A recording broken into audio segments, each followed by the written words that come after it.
right now. And so I know this is a very busy time. The old Chinese proverb keeps coming to mind, or the curse, rather, may you live in interesting times. And it certainly feels like we are living in interesting times. So um, go ahead and get things started.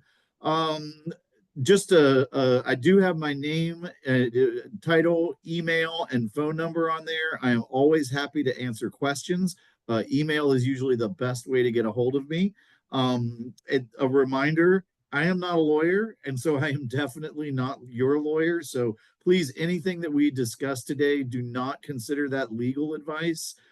This is for information purposes, and you may want to talk to your own lawyer if you're trying to make decisions about how to manage certain things with the federal or state government, et cetera.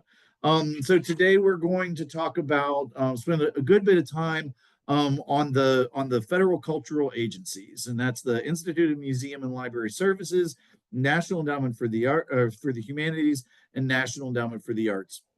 And certainly a lot has been going on in the last several weeks around those agencies. So I want to kind of update that and see if we can make some sense out of that. Also, there's a new executive order that came out last week, specifically about ticketing for events. So we're going to talk a little bit about that and hopefully leave a little time at the end for discussion. So if you've got questions, be sure to go ahead and throw those in the chat. And we can get to them at the end, or if they're pertinent, maybe we'll have Christine or interrupt me to deal with those. But feel free to do that as we go. So the federal cultural agencies, we usually think of three main agencies, and that's the Institute of Museum and Library Services, National Endowment for the Humanities, National Endowment for the Arts. Now, the Museum and Library Services, both in FY25, got about a $295 million budget for this year. That is larger than for the humanities and the arts. Keep in mind that about 211 million of that was for libraries, and a lot of those go to the state agencies that deal with libraries. And we'll talk a little bit about that and what that means here in North Carolina as well. And then both the NEA and NEH got $207 million. But when you look at what that is in the percentage of the entire federal budget, this is a very, very small amount. We're talking about thousandths of a percent, right? Like NEA and NEH is 3,000th of 1%, and 46 thousandths of 1% for the for IMLS. So that just kind of gives you a sense of what we're talking about in context of the entire budget. So about 3 weeks ago, the entire staff of the Institute of Museum and Library Services was placed on administrative leave for up to 90 days. There was no one left. And so, there has been some action that has taken place in Congress. There was a bipartisan letter from Senators Reid, Gillibrand, Murkowski, and Collins, basically saying that funding had been allocated to this agency and they expected it to be spent. There also legally, there are laws that govern this particular agency, and so they have certain things that they need to do accordance with law. The American Federation for Government Employees put out a statement that said, in the absence of staff, all work processing applications for 2025 grants has ended. And Reddit, which has actually become a big source of information because there's just seems like there's too much news for all of the news institutions to keep up. So federal employees are kind of reporting out in real time. They're saying that the fact that the layoffs here likely means that all of the grants that haven't been paid out are not going to be paid out because there simply is no one there to pay them out. But cancellation notices have gone out in some cases, but not in all cases. So what does that mean for North Carolina? There's over $2 million in grants from IMLS to different universities and nonprofits, both museums and libraries, et cetera. And then over $5.4 million in grants, most of that, $5 million from that, over $5 million of that for libraries in FY24, going to the North Carolina Department of Natural and Cultural Resources, which houses the state libraries. So And then that money goes to libraries all across North Carolina. So obviously, we're talking about a pretty major impact for libraries as well as some museums in North Carolina. There are action alerts that are available. And actually, I'm realizing I pop over to the next slide just to let you know, because I got that in the wrong place. If you go down, the 21 state attorney generals filed a lawsuit against the executive order and actions for that was for IMLS, and I'll make sure I update those slides before we post them. So 21 states attorney generals filed a lawsuit for IMLS, not for NEH, trying to stop those services. And there are some action alerts down there for American Alliance of Museums as well as American Library Association to contact Congress, and we'll follow up on those later on. For the National Endowment for the Humanities, 80%, some reports are saying 85% of that staff is has been placed on indefinite administrative leave. That what staff is left has been told that they need to return to the office before May, so by the end of this month. They are not likely going to be able to meet their statutory duty. Again, all of these federal agencies are created by law. They have certain responsibilities that they need to fulfill. They need staff to fulfill them. And it does not seem like they're going to be able to do it with only 15 to 20% of their staff remaining. NEH grants, including all of the grants that go to state humanities councils, were terminated on April 2nd and April 3rd. So now keep in mind that that's a little different, not like the NEA where it goes to a state agency, but the state humanities councils are all were directed to be formed by Congress through the National Endowment for Humanities, but they are generally nonprofits and they don't have to match those dollars that they receive. As a result, many of those state humanities councils are nonprofits that are mostly or almost entirely funded by these NEH grants. And so many of them are having to shutter operations now across the country because all of the NEH state humanity council grants have been canceled. Also, we're hearing that they are looking to claw back any unspent funds for NEH grants that went out. Again, that bullet point about 21 state attorneys general filing a lawsuit, that is about IMLS, not about the National Endowment for Humanities. I'm sorry, I stuck that bullet point in at the last minute on the wrong slide. And we have some opportunities to take action for the National Endowment for the Humanities. National Alliance for the Humanities is the national partner, national advocacy partner for the NEH. They do have a statement on the threats that are happening there, as well as a grassroots email campaign called Save the NEH. So now I know, certainly we are Arts North Carolina, and and our constituent are most focused on the National Endowment for the Arts. So I want to talk a little bit about this. I had a part of a national group called the Cultural Advocacy Group that's made up of state level and a lot of national level organizations that do federal policy as part of their mission. On that call about a week ago, we had Mary Ann Carter, who is the special advisor right now for senior advisor for the NEA. She used to be the chair of the NEA during the first Trump administration. So she has not been given that title, but she did come and speak with us a little bit about what's been going on. Apparently, as of that time, Doge had not been to the NEA, but we believe that, and we've been hearing that Doge, Department of Government Efficiency, was going to visit the NEA this week. I have not gotten any confirmation that it has or has not happened. But again, a lot of this is rumors. So the Mary Ann Carter says that she has been in communication with Doge since the very beginning of the administration, back in January. Also, she is the only Trump appointee of the cultural agencies that had been running one of the cultural agencies. National Endowment for the Humanities was still under Chair Lowe's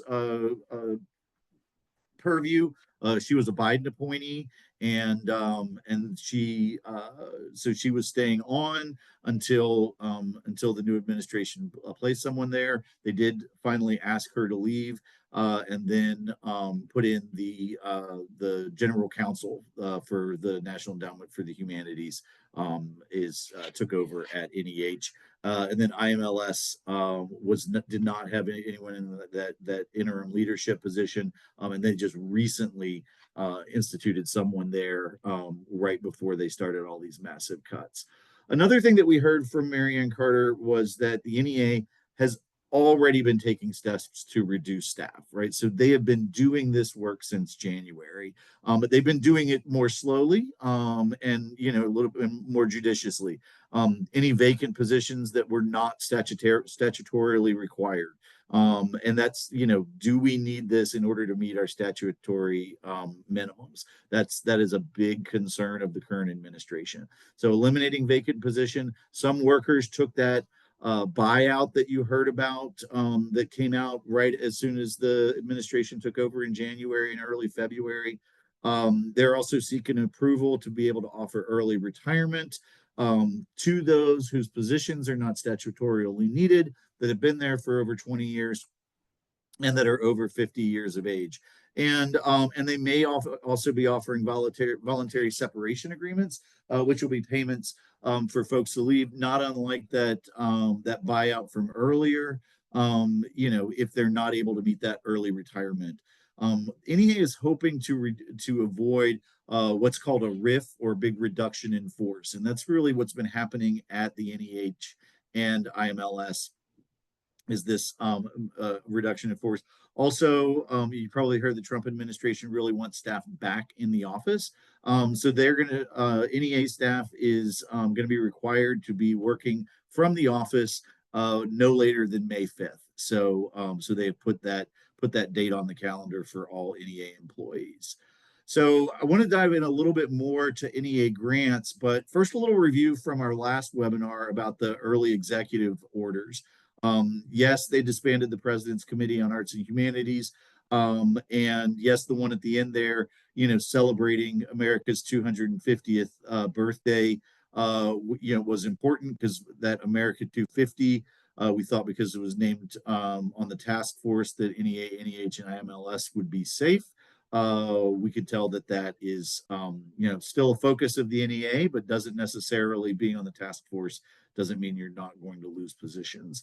But the two I really want to focus on are those two in the middle: defending women from gender ideology extremism, and restoring biological truth to the federal government, which the federal government said, we are only going to recognize two genders, and that is male and female. They also said that the federal dollars cannot fund gender ideology, which is the promotion of any idea other than that there is male and female designated at birth. It also rescinds all former federal transgender rules and guidance. The other point that we want to dive into is the executive order ending illegal discrimination and restoring merit-based opportunity.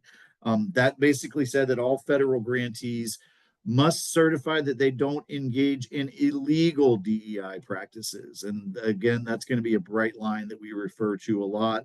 And it ends federal DEI programs of all sorts and cuts funds to colleges that are operating DEI programs. And it also directs federal agencies to take steps to work towards ending DEI programs in the private sector through what mechanisms they have. So how does that affect the National Endowment for the Arts? So first of all, it's important for everyone to know that the NEA grants for Arts Project Round 1 were due 2 days ago on April 7th. So we're sort of past this application deadline point where a lot of this was coming into play.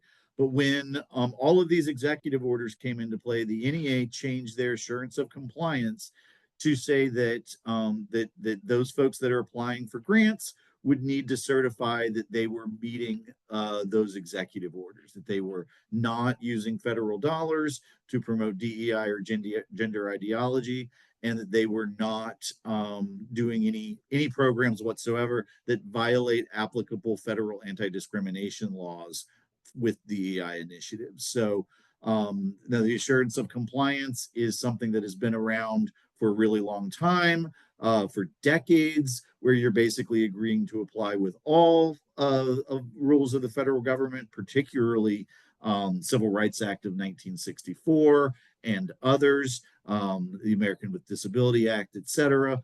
But so the executive orders were added to that. So when the NEA is explaining this on a webinar back on February 18th, they did draw that bright line, right? So they will not fund the projects that include DEI activities, right? That's any DEI activities, but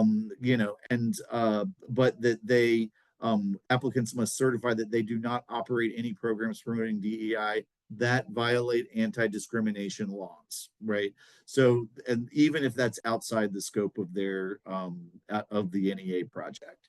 So a few things have happened since they came out with that. There was a court injunction that paused that executive order back on February 21st. So the NEA changed their assurance of compliance to say that it would not ask applicants to certify compliance with that executive order while the injunction is in effect. Now, that said, an appeals court lifted that injunction on March 14th, but the assurance of compliance language did not change before the April 7th application deadline. And to the best of my understanding, there was not a certification that you were following the DEI order. So they did not change that just because of the lifted injunction, as I understand it. And also, and I think this is really important, if you go to page 36 of the NEA grant guidelines, the question is, how can I make sure that my project is in compliance with federal civil rights law? And they try to make this simple.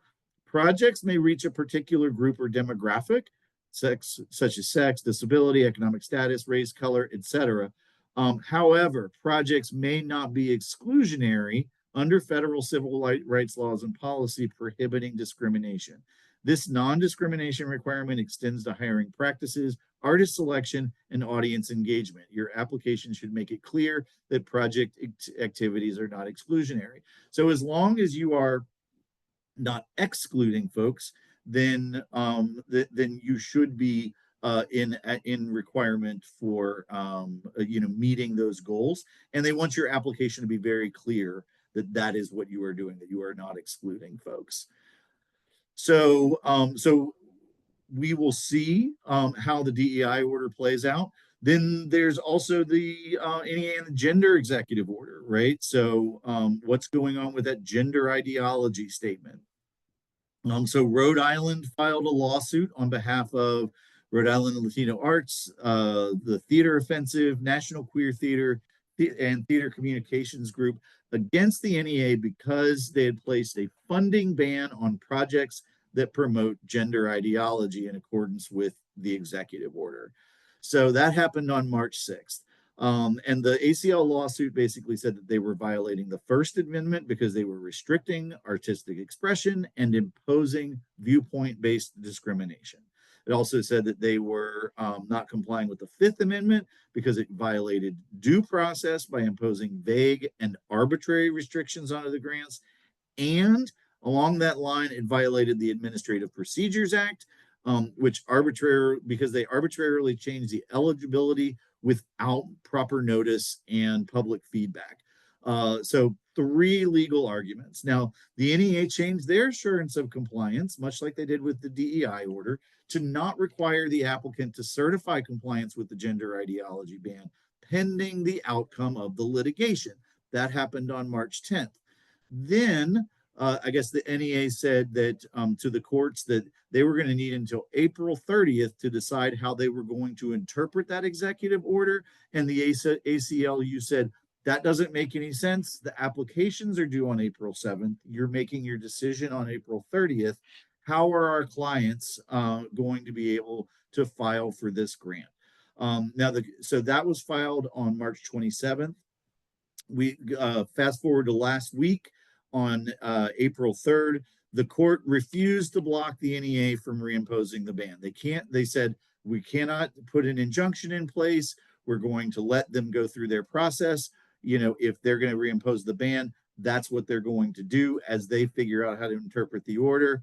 And then we will deal with that once they have made that decision. But the court did agree that the NEA funding ban for projects promoting gender ideology likely violates the First Amendment. So they said we're not going to stop the NEA at this point in time, but they did say we're pretty sure that when we finally hear everything out and we see how this is dealt with, that if they put the ban back in place, that this is going to be a violation of First Amendment rights. So that's where that stands right now. So everybody that's going to apply has submitted their application, but we still don't know exactly from the NEA how that executive order is going to be interpreted.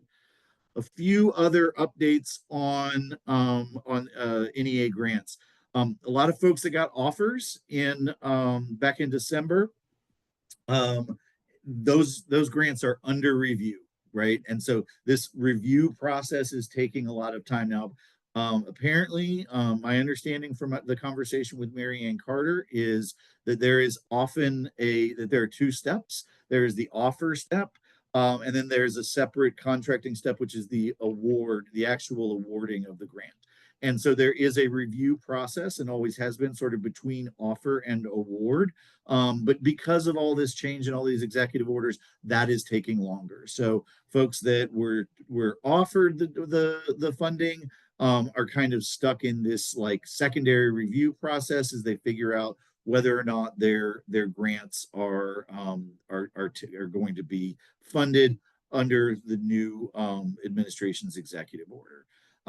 Prior NEA grant awardees, if you already made it past the award phase, you can still draw down funds and submit receipts for reimbursement.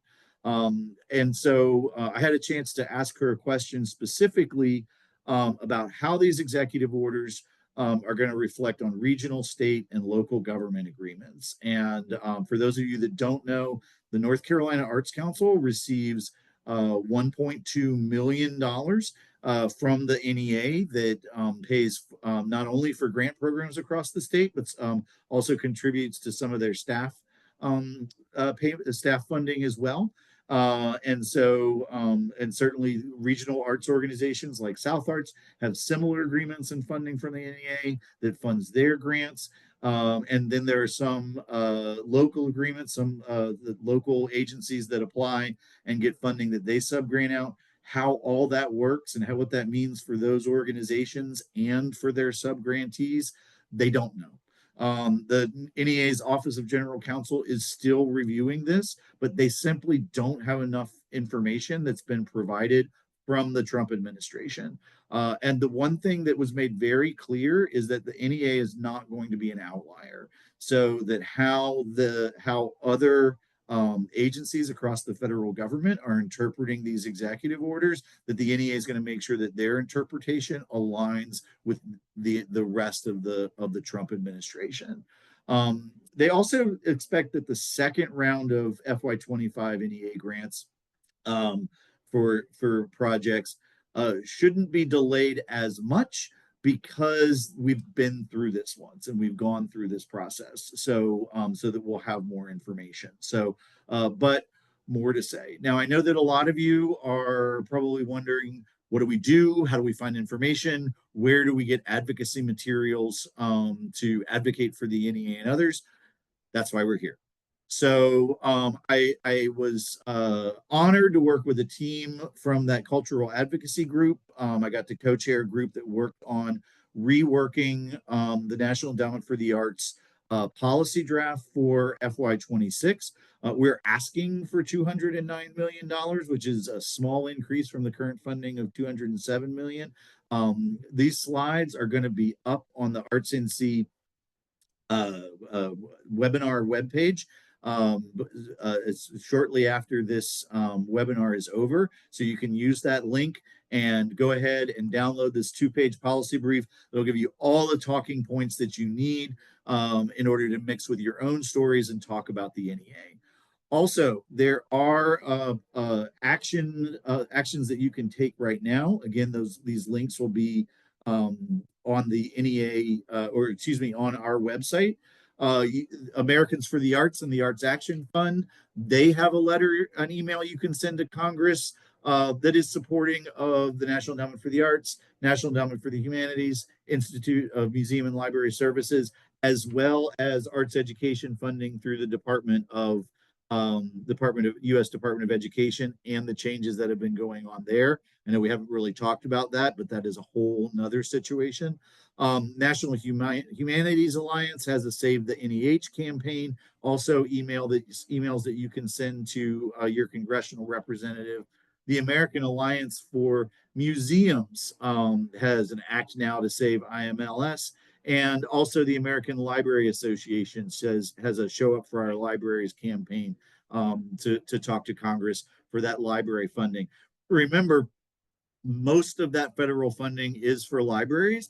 If you're saying to yourself, but Nate, which one can I do? All of these take 2 minutes to send. So take 8 or 10 minutes and do all of them. I think that right now, as many voices as we can raise, if you have personal things, personal experiences you want to add to the messages, I believe all of these are editable. So that you can add in your personal messages to Congress as well. We want to stay civil. We want to make reasoned cases, but right now, but I will say we don't know um, uh, what the outcome will be because this is new territory for all of us. Typically with arts advocacy and all advocacy or most advocacy, we've been advocating to Congress to allocate funds for the programs that we care about. Congress has already done this. Congress already funded these programs, and they're funded through the end of this fiscal year. But these firings are still happening. These grants are not going out. So we still need to let Congress know what's happening in the hopes that they will take action. Because right now the Trump administration is taking unprecedented action in using its power to lose these positions, stopping the federal government from spending the allocated funding. So um, I'll move on real quick to the executive order, and then we'll make sure that we find some time for questions. Last Monday, the Trump administration did put out an executive order and as well as a fact sheet specifically around the secondary ticket resale market. Now, this is something that Arts North Carolina has been working on for a long time, also in partnership with the North Carolina Presenters Consortium and in partnership with the National Independent Venue Association. And everything in here are things that we've been looking for. The executive order states that it will protect fans from exploitive ticket reselling and bring common sense reforms to America's live entertainment ticketing industry. And we know we had a lot of those secondary resellers. They buy the top Google spot. They have a web address that looks like it's the venue. They have a website that makes you think you're buying from the venue. The reality, it's not the venue, and you end up paying a lot more for the ticket. Sometimes two, three, sometimes as much as 1,000 times as much, and than what the venue is charging you. And additionally, you can't get a refund if the show gets canceled, or you think you bought from the in a lot of cases these tickets are fraudulent. So you show up to the show and your ticket's simply no good, and you think you bought a ticket from the venue, but you actually didn't. So this order is going to direct the Federal Trade Commission specifically to work with the Attorney General of the United States to ensure that current competition laws are being appropriately enforced in the concert and entertainment industry. And right now, a lot of these websites, like I was just discussing, are doing a lot of these things. It's running afoul of competition laws, and nobody's really focusing on enforcement. Also, the Better Online Ticket Sales Act that passed several years ago has not really been enforced, and that's to keep those computer programs from illegally buying tickets and using and creating different URLs, et cetera, to buy more tickets than you may be allowed. We're working at the state legislature to make that illegal here, to reinforce that. But we need to make sure that state consumer protection authorities are doing that. Also, the FTC is going to ensure price transparency at all stages of the ticket purchase process. We just passed this law in North Carolina. It went into effect on April 1st, but the Federal Trade Commission is going to back up those efforts. And to evaluate and, if appropriate, take enforcement action to prevent unfair, deceptive, and anti-competitive conduct in the secondary ticketed marking. So this is really some of the strongest language that we've had directing the Federal Trade Commission to take on ticket resellers and the sales practices that they've been doing. This order also directs the Secretary of the Treasury and the Attorney General to go back and make sure that all of these ticket resellers are in compliance with the Internal Revenue Code. So we want to make sure that they're following the tax laws that they're supposed to.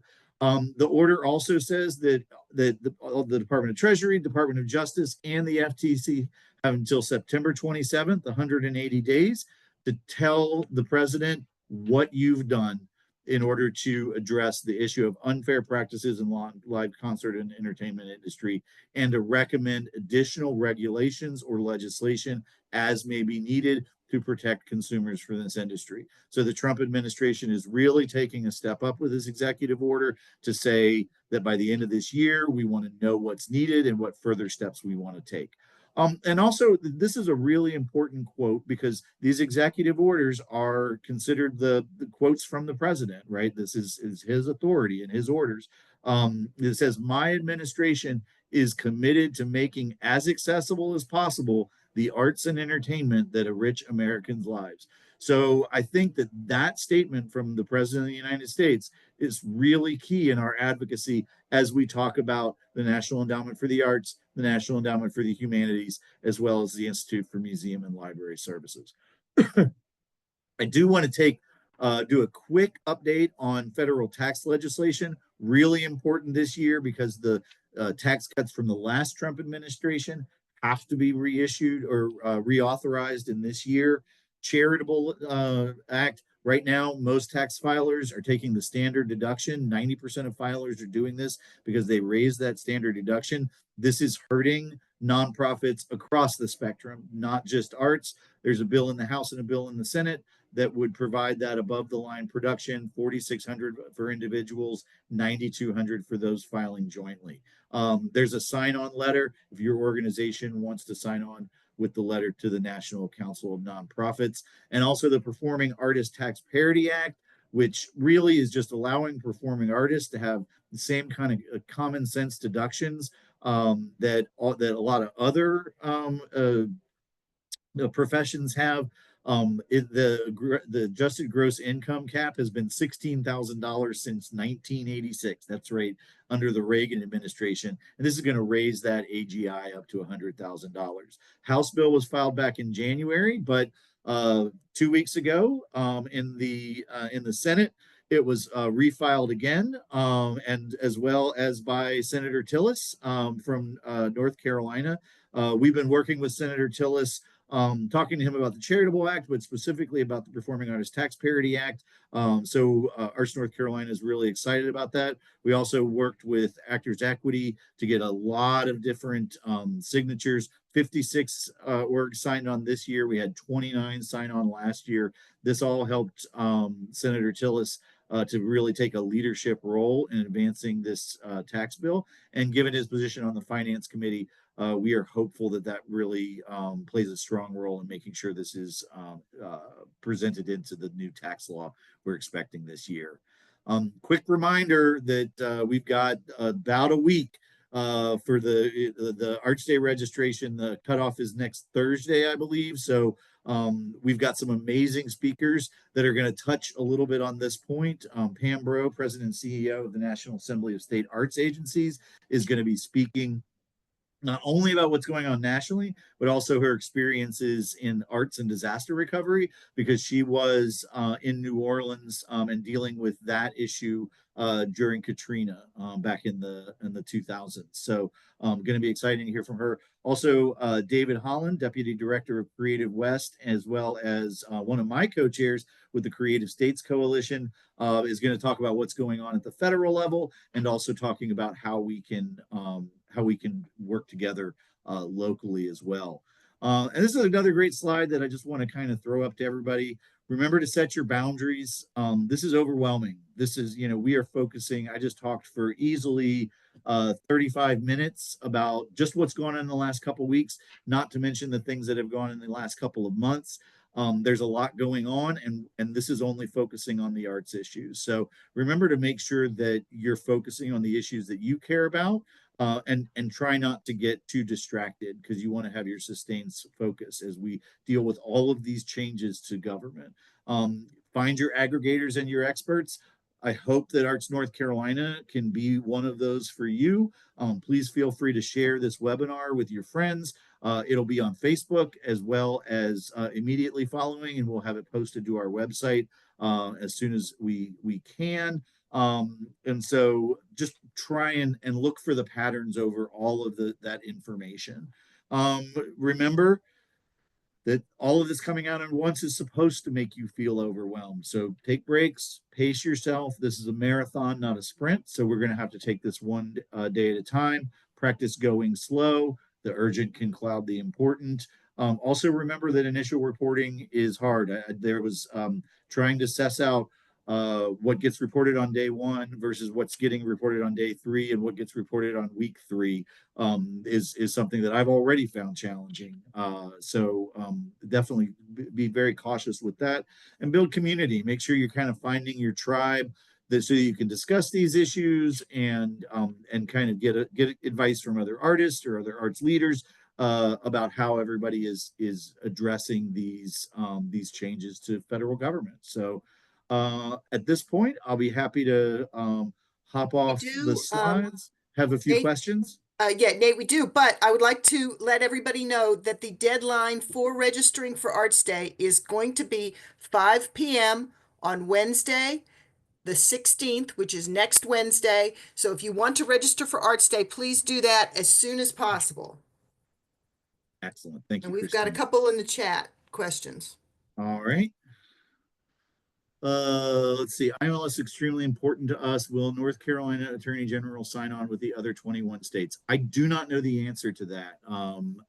We are still waiting to see what the North Carolina Attorney General is doing. He is not current on the current filing, though certainly I would imagine that Attorney General Jackson is supportive of this, as is Governor Stein.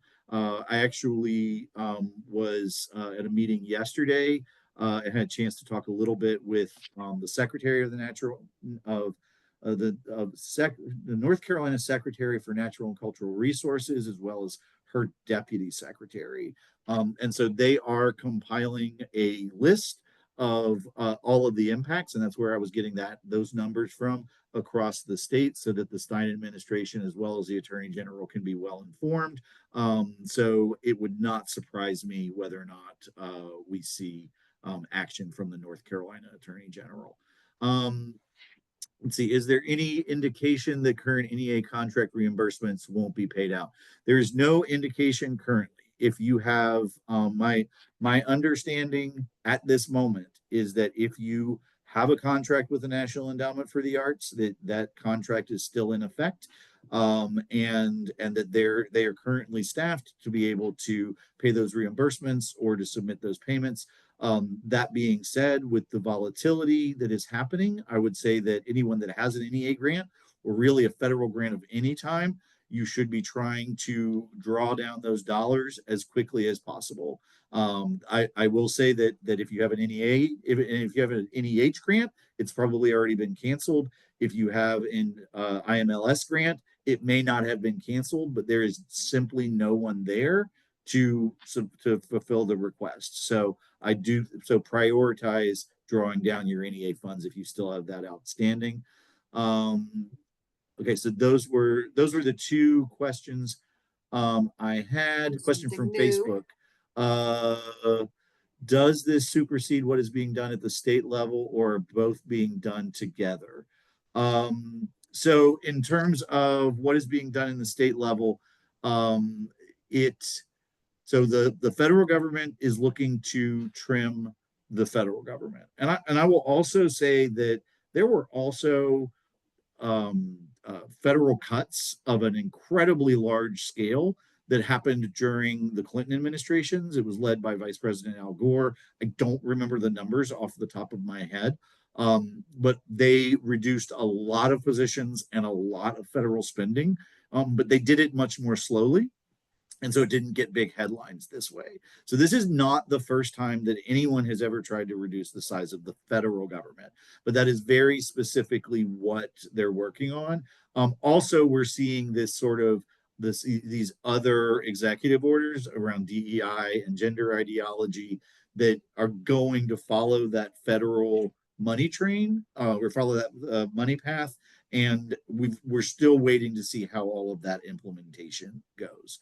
What is happening at the state level is, are there bills that have been submitted around DEI? Yes, but they have not become law. Is there a bill to give the auditor new power to make more sweeping cuts in state government? Yes, but it has not become law. Those initiatives would be focused on state government, and I would imagine would be done very differently. This is not this would be led by a state auditor. This would be led by and his staff. These bills are coming from I believe it was actually Senator Berger that filed it. Senator Berger, is many things, but he has been doing this for a very long time. So he goes through change quite slowly. Is my personal opinion on what would happen with, and what that is called is the division of accountability, value, and efficiency, which is called Dave, which is also that bill is gives the new attorney general, whose first name also happens to be Dave, some new authority to go through. And additionally, I should say that the Stein administration is also conducting a review to go through the state government. To be perfectly honest, we're about to hit some very tight revenue times and some budget shortfalls, I think, in the next year or two or three at the state level. Lots of things are coming into this. We're going to find out how the General Assembly addresses this. They've always had surpluses. We're starting to look at deficits. We may be seeing budget cuts, but in terms of what we are advocating for at the state level, we're advocating for more funding for the arts, particularly in arts grants, as well as other aspects of our policy agenda that you can find on the Arts Day page. And so I encourage you all to check out artsnc.org, and you can find more information about Arts Day, including our agenda, or the mobile app or mobile site, which also includes our agenda, and you can learn more about what we're going to be asking for at the state level. Hope that answers that Nate, question. we have some Yes. clarification on that question about what does it supersede what's being done at the state level or both being done together. That's specifically referring to the ticketing legislation that you've been working on, Got it. and how does this Perfect. executive order affect that?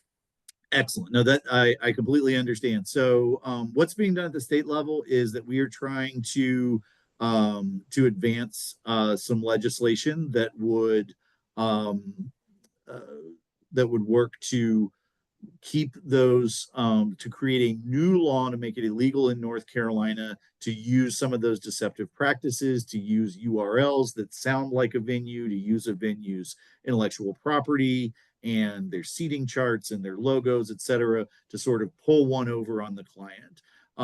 So we're working with senators on legislation to make that happen.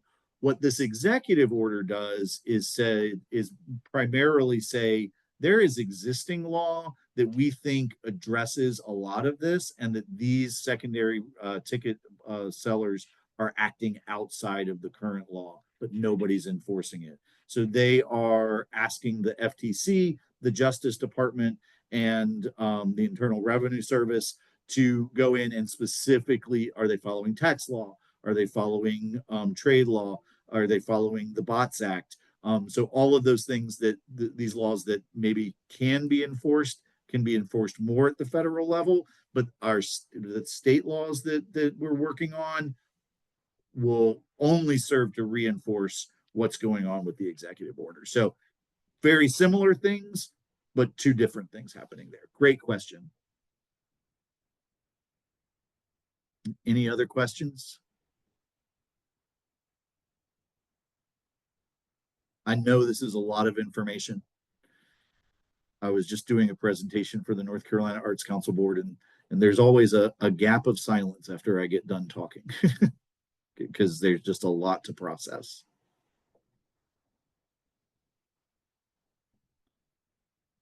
Well, everyone, I want to thank you so much for coming out, and or for staying in and tuning in, and it's definitely a pleasure to work here at Arts North Carolina at this time. Well, an honor, I should say, even when it's not a pleasure, and to try and help make sense of this so that all of you can do the work that you need to do out in the field, which is really what Arts North Carolina is here to do.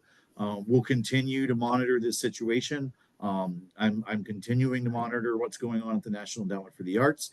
We'll get emails and action alerts. I encourage all of you all to check out those slides. Hopefully that'll be up in the next half hour, and use those links to go ahead and take action to Congress and let them know what's going on. I have a feeling this will not be our last What the Federal is Happening webinar. And I do encourage all of you, if you haven't registered for Arts Day, please come and join us on April 22nd in Raleigh. A lot of us are going to be talking about this situation and how to work together. So thank you all very much and have a great day.